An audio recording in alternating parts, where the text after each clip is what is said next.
Welcome into the Train with the Best podcast, the podcast that's bringing high performance to the people. In fact, it's the podcast that's bringing high performance to the people. I'm Craig Hoffman, a media personality and performance coach. And I'm Chris Gorres, international presenter and master trainer. And Chris, I'm also an athlete. I put up my air quotes for anyone listening to this instead of watching it. And that I say athlete because I am running Hyrox DC this weekend, the North American Open Championships. No, I will not be competing for it. I mean, technically, I will be competing. I will be involved in the race. And if somehow I were to finish faster than everyone else, with my partner, Kelsey, then we would technically be winning that. But that's not going to happen. I'm not fast enough. But I wanted to have some fun with this, Chris, because we've talked a little bit about Hyrox, obviously, on the show before, as I've been training people for it and training myself for it. We had Meg Jacoby, an actual world champion of the Elite 15, nevertheless the Pro Division, on with us to talk about her training. But as we get to race day here, one of the things that I've been thinking about is the strategy for the race. For those that are unfamiliar with Hyrox, it is an 8-station fitness race where there is 1K of running in between each station. So you run a 1K, you do a station, 1K, do a station, repeat until you do 100 wall balls at the end as your last station, and then you crawl across the finish line, which is like 10 feet away. So what I wanted to do was basically blind ask Chris, based off of his fitness master trainer brain, how he would split up the stations for doubles, which is what I'm running, from a strategy standpoint. So in doubles, Chris, we run the 1K together. So we have to stay like basically next to each other. And for just purposes for you to know knowledge-wise, my partner and for the audience who wants to play along here, my partner in this, one of our Elevate athletes who I train, Kelsey, she's a much, much stronger runner than me. She's on the verge of like elite Hyrox competitions. She's actually running a solo race earlier in the day and then running with me later. So she's a beast. So that will come into the strategy theoretically along the way here. But we run the 1Ks together. And then we can split up the stations however we want. I could do a full station. We can split it in half. I could do 70%, 30%. So there are no rules as long as we together complete the station and then we embark on our next 1,000-meter run. So any other further questions before we dive in? So can you start the station? Do you guys have to both be finished with the run before you can start the station? Yeah, so you run first. So you run first, right? So you guys both. So let's say she completes the run and like she's got to wait 30 seconds for you. She can't start the station until you're there. Not possible because we would get DQ'd because she left me behind. You have to run. You literally have to run. So step by step, you have to run step by step. Okay. Yeah. Got it. Yeah. If you run around, like you have to. I think they have like detection points because you wear like I don't call it like an ankle bracelet, like we're in jail. A tracker. The trackers. They don't have one of those old school like the Velcro juke strap that we used to use. Yeah, it's something like that goes around your ankle. Your timing chip. That's what I'm looking for. Hyrox is thrilled right now that we're talking about them. Gotcha. Timing chip. And if we were to have very different times on our timing chips, we would get in trouble for that as we cross through the certain detection zones. Oh, okay. So there's no like physical like leash type of thing that you guys have on you. No, that would be fun though, right? That would be fun. We're trying to run around someone. We just decapitate them along the way. No, none of that. We just have to stay within a couple seconds of each other. Okay. Ideally, running step for step with each other the whole way. Got it. Okay, cool. And then I feel like the other thing you should know going in is the station order, like all 8 stations. The order a little bit. I think the biggest thing that I think about right now off the bat is like some of the stations are going to favor you, some of the stations are going to favor your partner. So it's going to depend on like who is better at that station. Yeah. So let's. So the station 1 will be 1,000-meter ski erg. Station 2, 50-meter sled push. Station 3, 50-meter sled pull. 80 meters burpee broad jumps is 4th. A 1,000-meter row is 5th. A 200-meter farmer's carry is 6th. 100 meters of walking lunges 7th, and then 100 wall balls 8th. So those are the stations.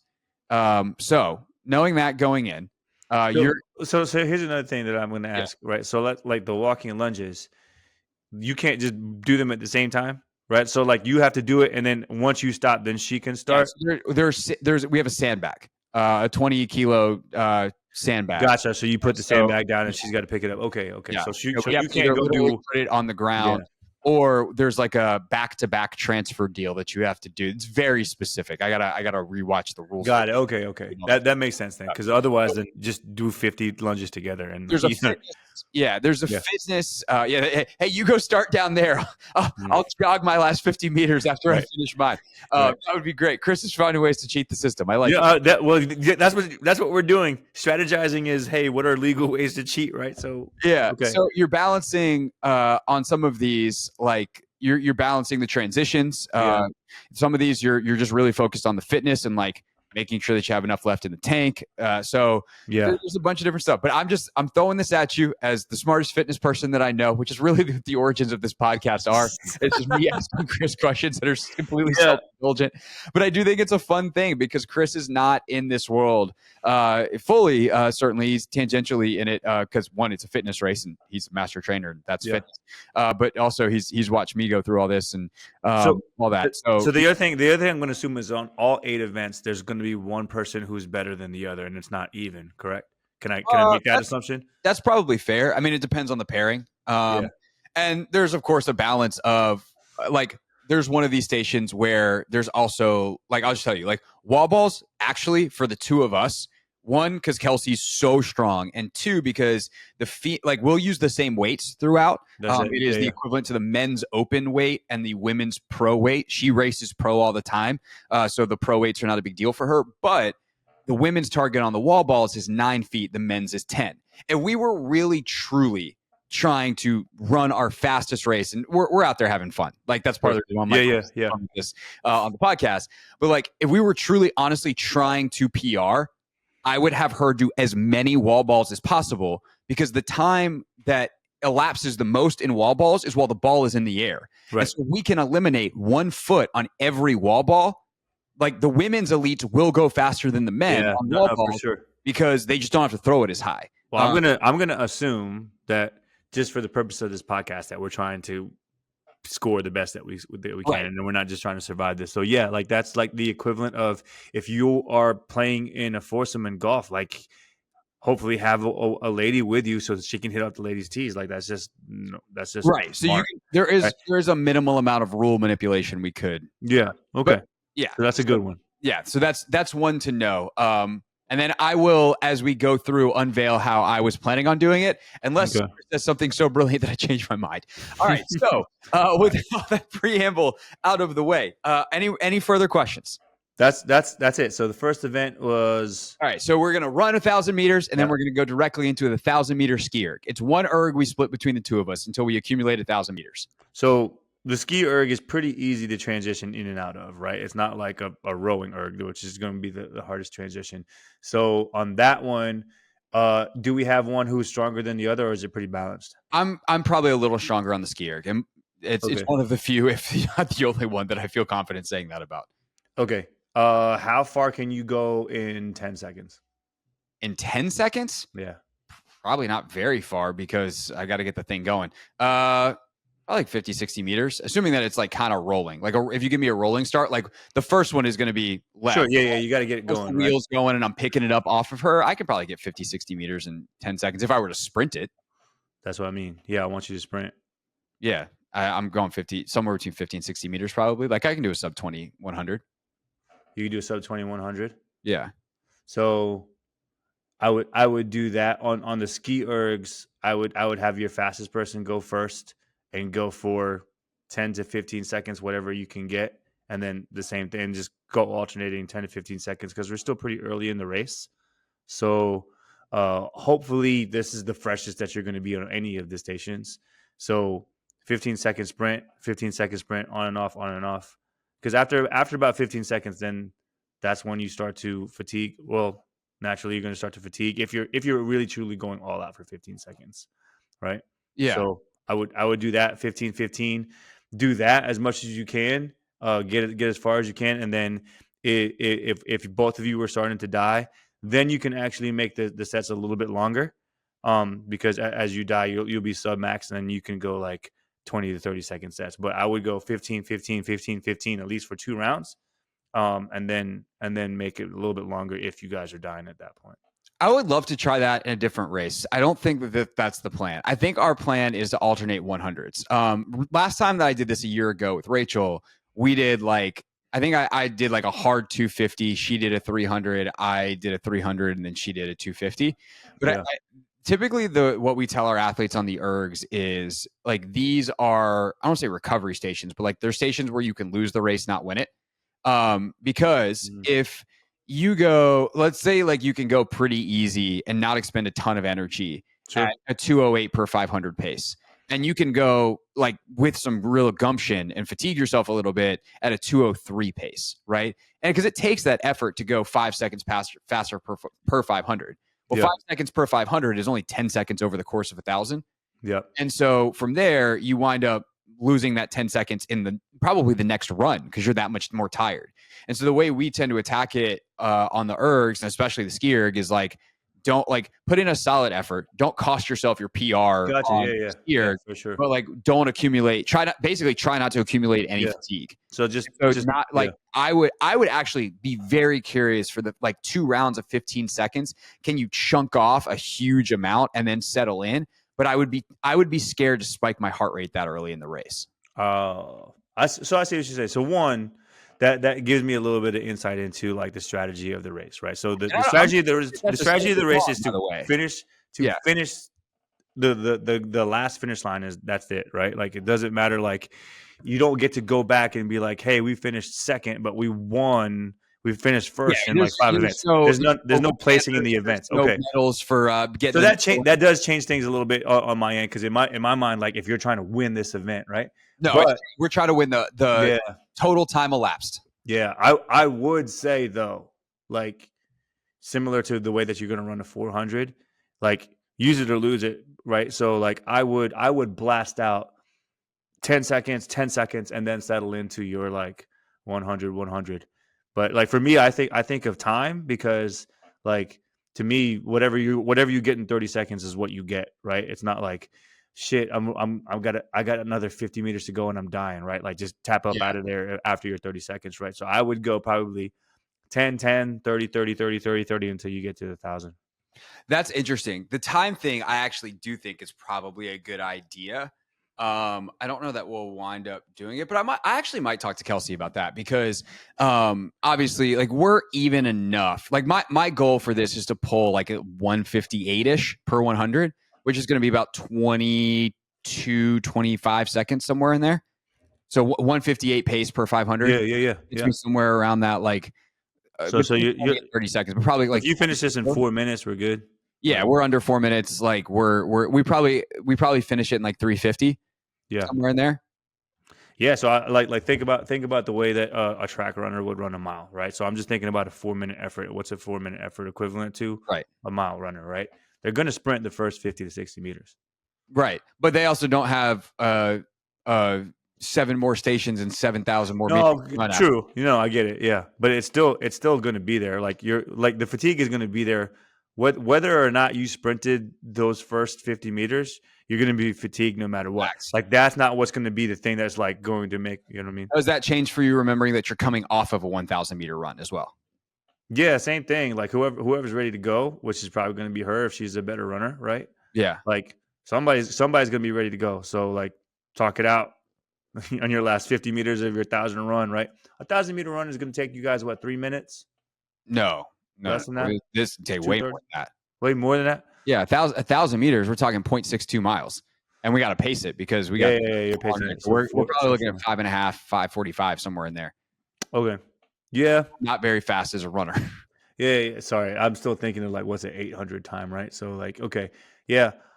I still like the idea of give me what you can get. Even if you take it down to 10 seconds.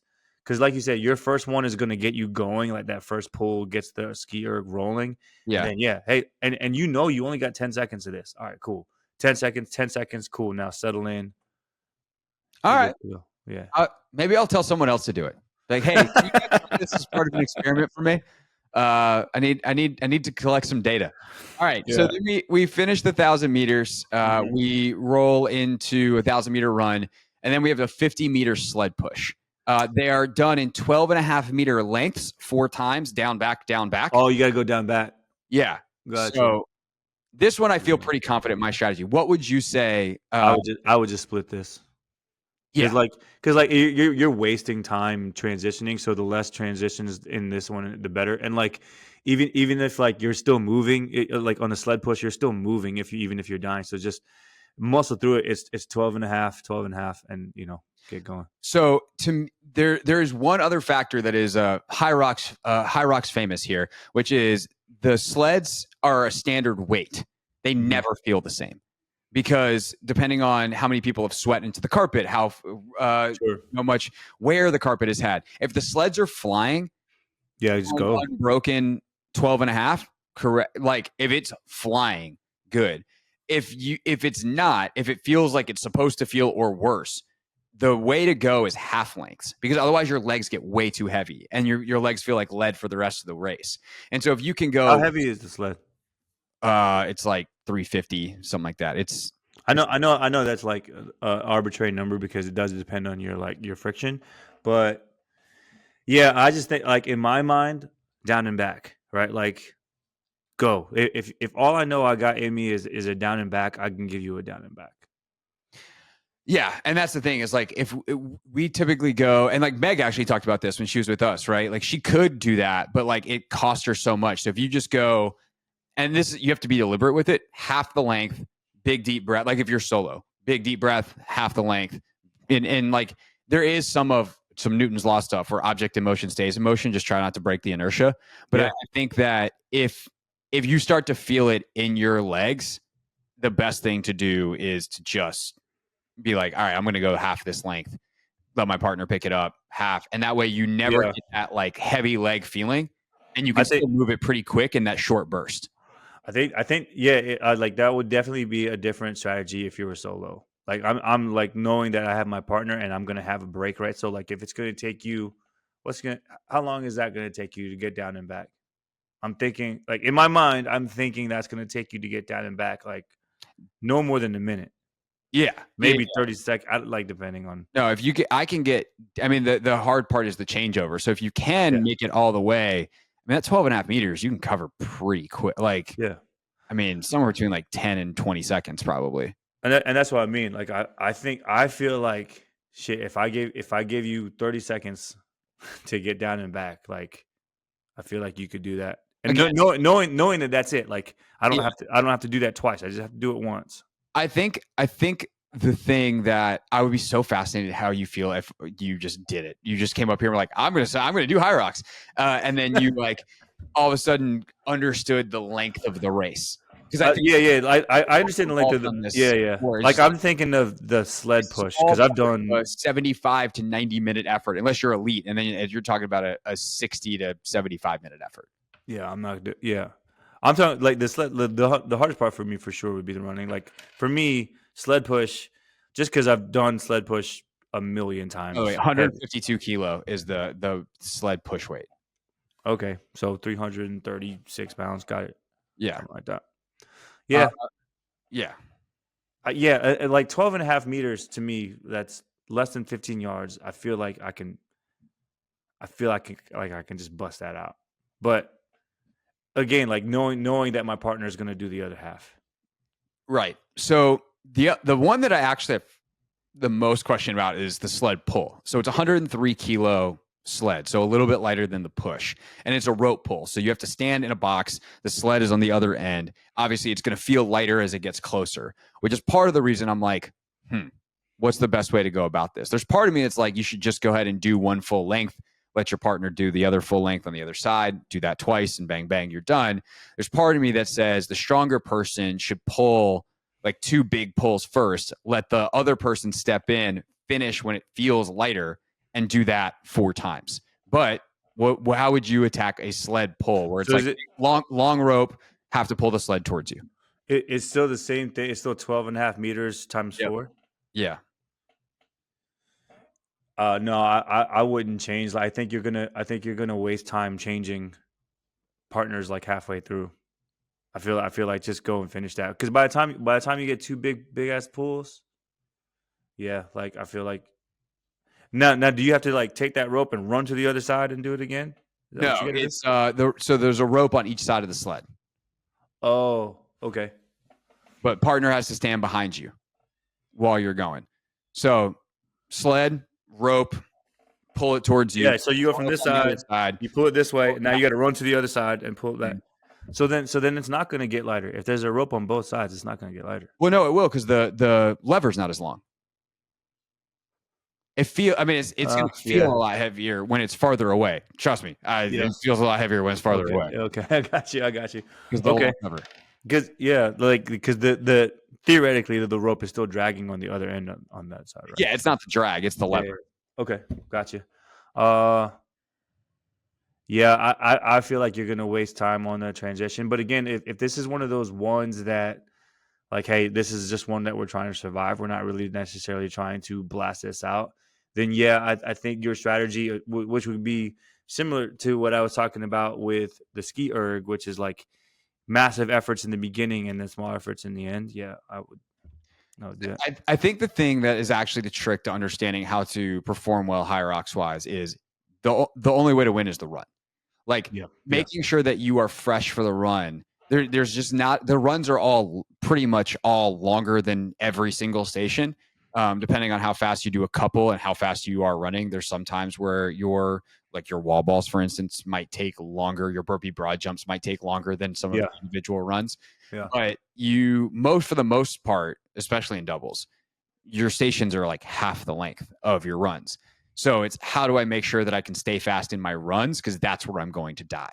So if I can sacrifice 2 seconds of a changeover in a sled pull and still be fresh enough for my run and make up 5 seconds, like it's worth it. Yeah. Yeah, for sure. This is the math of it all. Yeah. Next one's burpee broad jumps. 80 So this is where it gets real. Yeah, right, this is where you're like, one, like the sleds are the feeling out process. You're like, oh, okay, how heavy are the sleds today? That's going to set the tone for how crappy the rest of your race is going to be. The burpee broad jumps is where you question why you signed up. So when you're doing when you're doing the broad jumps, like your partner is standing next to you or walking next to you while you're doing it behind you. Yeah. Okay, got it. So and you got to do 100 or you got to do a distance. It's 80 meters. 80 meters. Got it. Okay. What you got, coach? Same deal. Like I think I'm gonna I'm thinking 10 meters is going to be about 4 to 5 burpee broad jumps if you're going all out, right? Yeah, probably.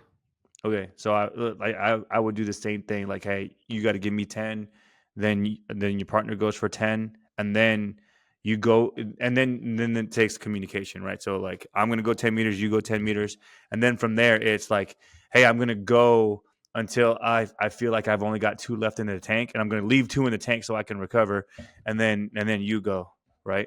That's 100% what the plan is. And it gets to the point where you're doing really the whole time it's like 3 to 5 jumps. And if you can get those 5s in early and stack a couple, sick. If not, and you're just dead and you do 3, okay, fine. But also then you get into the strategy of how to actually do them. And I like what's called the knee up method, where you basically, instead of doing you don't have to hop back and hop up. So you can step back and step up. And what you do is you step up, you go, instead of a straight step up, you take a knee halfway and then step into it. And when I'm in that knee point, it's a point where I can take a breath during the rep.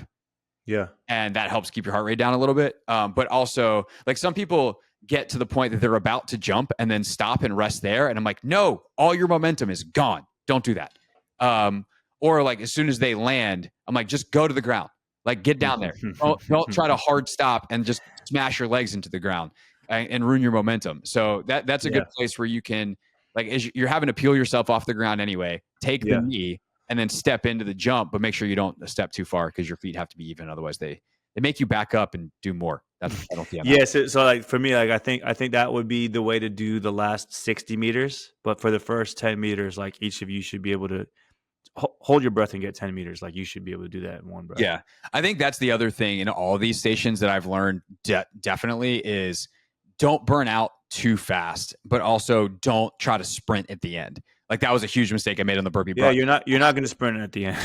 And the burpee broad jumps last year, I was like, oh, if I go one big jump here, I can make the final one. And I should have just done two easy ones. Yeah. I did one big jump, and then I had to like walk to the start of the run through what we call the rock zone, the transition area, because I was dead. Next one is the row. Okay, so the row is the one that's like you want to limit the transitions because that's going to take time for you to get out and then you get the other person in, right? How far is the row? 1,000 meters. Ooh, okay, so you can run. Can you run a 500 in like 130? No, that's fast. That's fast at this point. At this point in the race, Yeah, maybe if you get to like 230, insanely fast anyway. But I could do that if I was fresh and it was the only thing I had to do all day. I could row in the. I would do this. So whoever's your stronger rower, who's your stronger rower, right? Decide who your strongest rower is. They're gonna go first for 30 seconds as hard as they can go, and then the next person goes for 30 seconds as hard as they can go, right? And then divide the rest into like a 60-40 split. So typically there's just one, we just go one transition. I do know some people that transition twice. There's a couple that I train that they're doing mixed doubles together, and they're going to do not quite that, but they're going to do like basically let the stronger rower rest for a second, put them on for a middle stint, and then she's going to finish up at the end, which I don't think is a bad strategy, but then you have to go twice. I think our plan is to have me come off the run and row just a good solid. What I'm going to try to do is cross 500, give that last one a nice little pull and let the meters accumulate while we try to transition as fast as possible, let the wheel keep spinning, and then let her finish out, because that's my chance to rest. That is the one time the rower for doubles specifically. Mm-hmm. One, it's kind of everyone's rest station, but specifically in doubles, like it's your chance to actually stand and do nothing. Like even the burpee broad jumps, you're only getting, a little bit of rest. You're having to walk, I guess, in the skier technically, but if you're doing the hundreds, like it's not. But I'm going to have like almost a 2-minute block to just stand there and catch my breath. I'll have my gel at that point as well. So there's a nutrition element too. But then we can, because once you get through the rower, now you're in like the back finishing. So you would only change. So you basically do like 200. So you do 300. No, it's 1,000. I'm going to do 500. It'll take me like 202, hopefully somewhere between 202, 208, and then I just chill for the rest while she finishes up. Are you guys pretty even in rowing? Yeah, I think if it like we were to race 1,000, I'd probably beat her straight up in 1,000. But like in this context where the fatigue is accumulated at this point, I would not want to bet on. I would have your better rower go second. Whoever the better rower is. Why would you focus on the rower, not the runner? Huh? So like the way I'm thinking of it is, I'm focused on who's the better runner, which is her. So if I rest, we can go faster on the next run because I'm rested, as opposed to thinking about the rower. You see what I'm saying? Yeah. If she's the better runner and she's coming in more fresh, I can see by the way, this is my favorite when the Gorres wheels are turning. See him thinking. Yeah, I think I like in my mind it would be more like a 400 600 split. It wouldn't be a 500 split. Like whoever's going to go first is going right after the run, right? So sure, let her if she's going to go 400.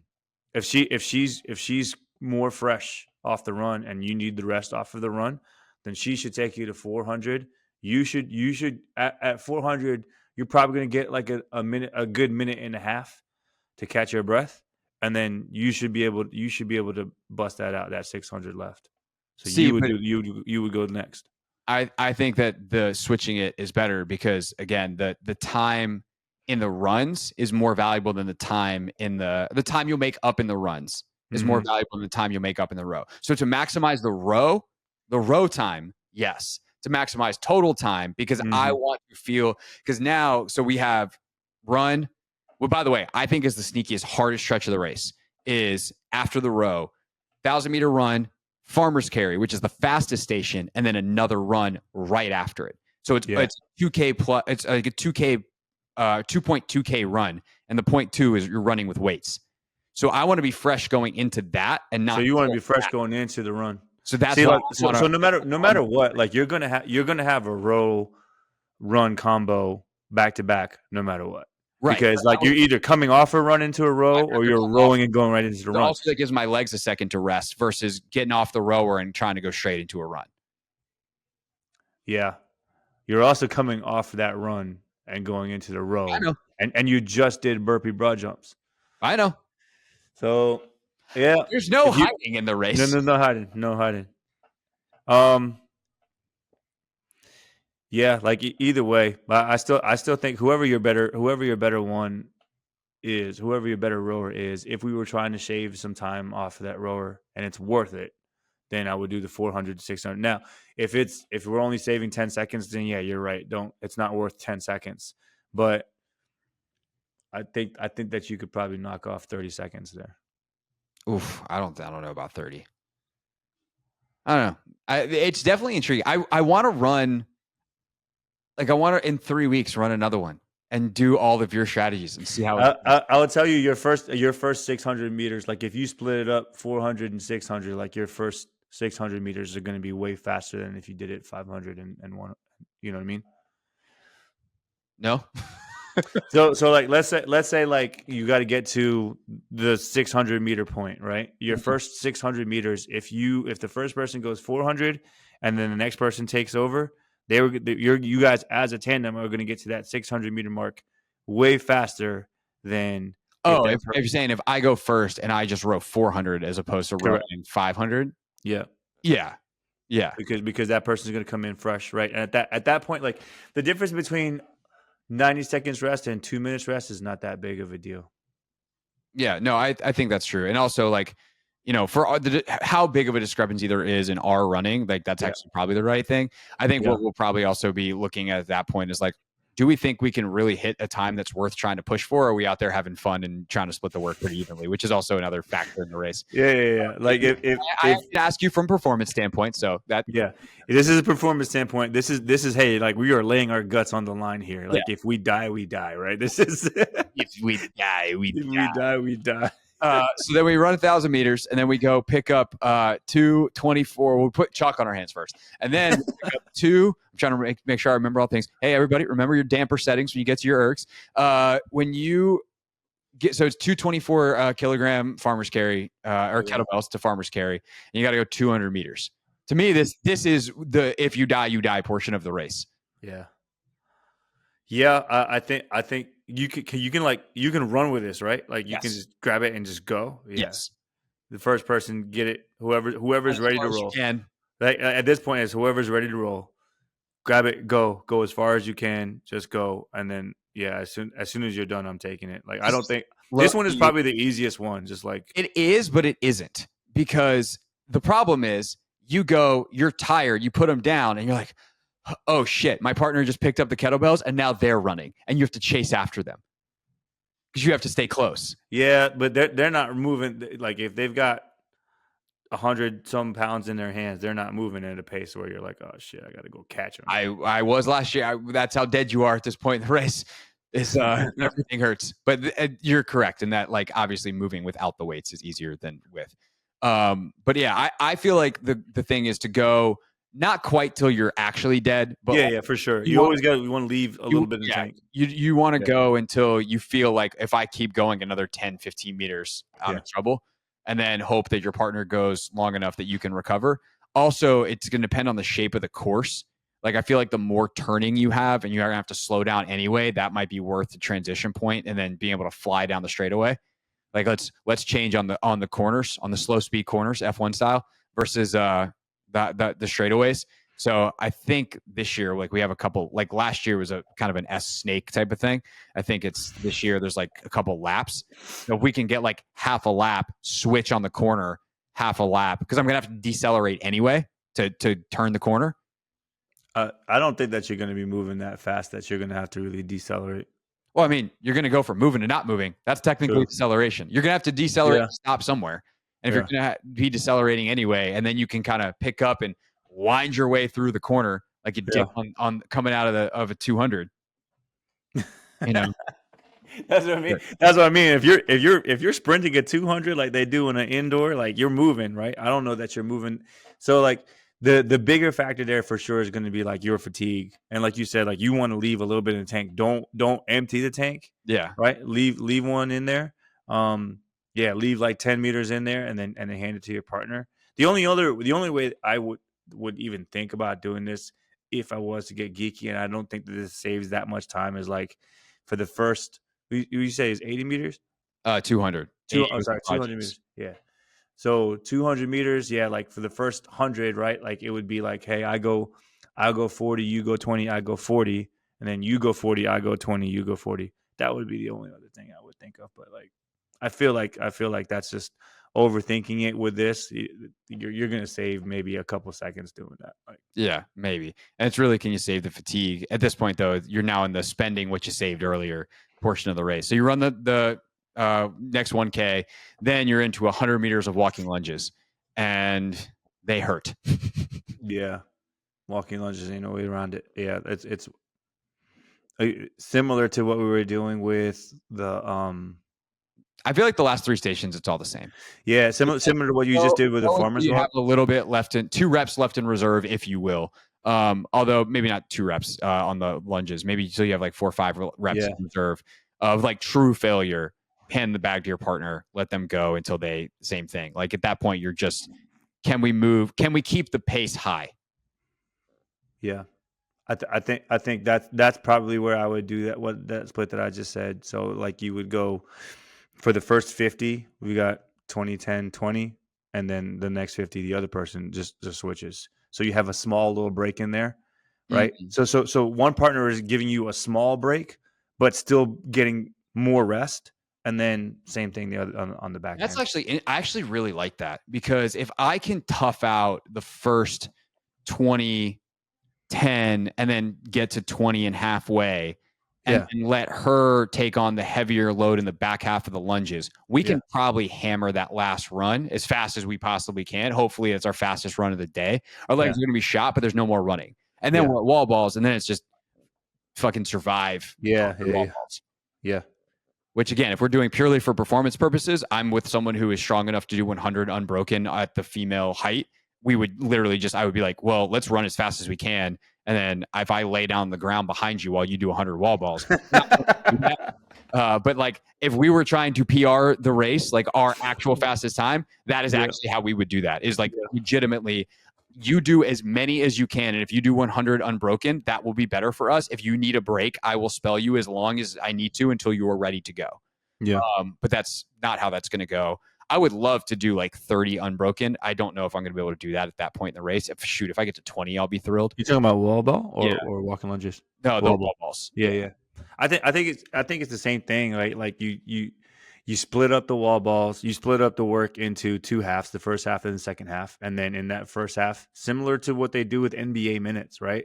Like in the NBA minutes, your starters are going to sit at the end of the first quarter, beginning of the second quarter, right? Like that's kind of what you guys would do. Is like the starter would start the first half, second half, and then you just switch roles in the second. Yeah. So, and then you run across the finish line somewhere over there. Crawl across the finish line. Luckily it's very close to the wall ball finisher, so you can adrenaline across that. This whole conversation just made me convinced that I'm never going to do Hyrox. So. You're welcome, Hyrox. You're welcome, Hyrox. I don't think you were never at risk to do it anyway. No. Now, here's the other. I'll come and cheer you on. Here's another one. Thank you. They do have a relay where it's 4 people and you split and you each do 2 stations and 2 runs. Okay. So like if it was me, you, Rachel, and do I get to pick the stations that I'm going to do? That's what I was going to say. Which stations would you want to do? Knowing the order and knowing the order? Yeah, easy. For me, easy. Yeah. Sled push, farmer's walk. Yeah, that you would be good at those. Yeah. And then you just hammer the run, do the station, hammer the run, or the rest, wait for your turn again, bang. Yeah. Mm-hmm. Yeah. No, I feel like you'd be a valuable team member for those. Sled push. I can give you that. I can give you a sled push for 50 meters and a farmer's walk for 80. I actually think I'd probably be most valuable on the 2 ergs. I can put together a pretty decent. I feel like I would die on the ergs. Like I could give you a good erg, but like it's going to cost me everything. Well, that's the thing is they're spread out enough that I can go pretty hard. Yeah. And then, Yeah. just tough it out. Because I'm gonna push the shit out of that sled. Like I don't care. I'm just gonna push it. Right. Like we've done that. So Episode title: I'm gonna push the shit out of that sled. I'm gonna push the shit out of that sled. Like Chris Gorres has his Hyrox tips. Yeah. All right. That's our very silly show for today. Sometimes we bring you the smartest people in the whole industry, and other times we just pontificate. But if you are doing Hyrox, remember Chris has never done it before. He is very smart. Wait, what time is it on Sunday? We run at 5:20 on Sunday. In the evening? Yeah. Okay, yeah, I'll be there. Shit. Are you actually up? Yeah, no, we're coming up because we're coming up for Cherry Blossom. Mila's coming down from Philly. Oh. So we'll be down there. Yeah, we'll come down and cheer you guys on. I have another client too. She's flying in from Chicago to come and do it. So we'll come and cheer you guys on. And then we're staying for the Red Sox Orioles game on Monday. So nice. Well, hopefully I'll see you there. Be like, your strategy's not working as I run. and then whatever I'm gonna be out there. Whatever left of my corpse can go. We can go to dinner afterwards. Yeah, that's right. So we'll figure that out. Yeah. All right, that's our show. Tune in next week to see how I did. Soon. You know how the schedule goes. But that's why you subscribe. Whenever we do a show, it comes straight to your feed. And we'll see you next time on the Train with the Best podcast.